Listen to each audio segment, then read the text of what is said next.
Peter Dutton has confirmed the coalition will not reveal a new 2030 emissions reduction target before the next election. Joining me live now is Liberal frontbencher Senator Andrew Bragg.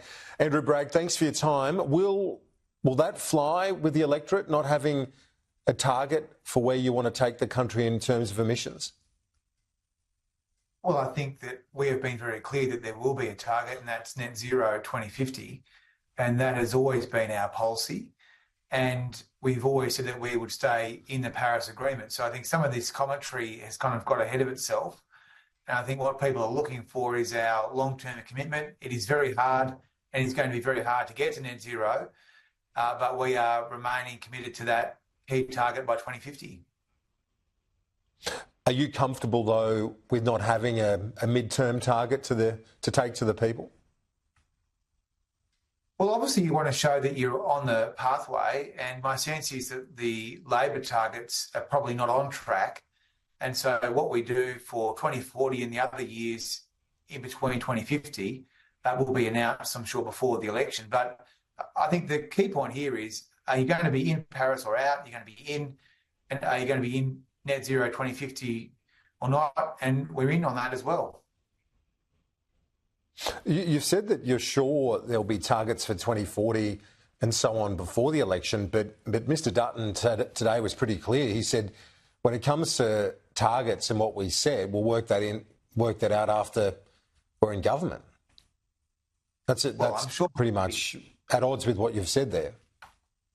I don't think it is. I think it's really the point that there's going to be a lot of policy needed to actually get to net zero. I would say that Australia is a country that has always had policy to support reaching an ambition. That could be a target, it could be a set of particular arrangements, and that will all be dealt with before the election. I'm sure people will know exactly what they're voting for or what they're voting against before the next election. I'm very sure that Ted and Peter will have this all worked out, and that people can go to the ballot box knowing that we are committed to the long-term goal here, which is to get to net zero, and there'll be some information and detail about how that will be achieved. But not necessarily specific targets. Is that your read on what Peter Dutton's saying? Because he said that he's not going to, when it comes to a target, he says, we'll work that out when we're in government. But you're saying there needs to be other detail to be fleshing out the pathway to get to net zero. Well, I mean, you have to show how you're going to achieve something. I mean, ultimately, we're in the Paris Agreement. We signed Australia up to the Paris Agreement. We're in for net zero, so we'll have to show people how we're going to do that, and I'm sure that will be forthcoming.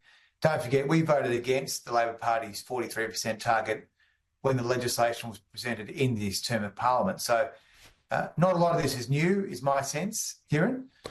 We voted against the bill. We've not been big supporters of legislating targets. And in fact, when we've been in government, we have announced our international commitments at these fora, but we have not sought to codify them into domestic legislation because that's not essential. Does the vacuum, though, in terms of having a target for 2030 or those midterm targets, does it open up the room within the coalition for voices like that of Matt Canavan or Keith Pitt, who are arguing we should get out of Paris, your fellow coalition colleagues? Well, I don't think that the party and the coalition is going to leave Paris, so I'm not worried about that. And most people who look at this closely will look for two key points. Are you in Paris, and are you in for net zero 2050? And the answer to both questions is yes. The rest is noise. So, okay, they're the two main points. So you're not as harsh on the government for its 2030 target. The argument that they're going to fall short has been condemned by Ted O'Brien and Peter Dutton.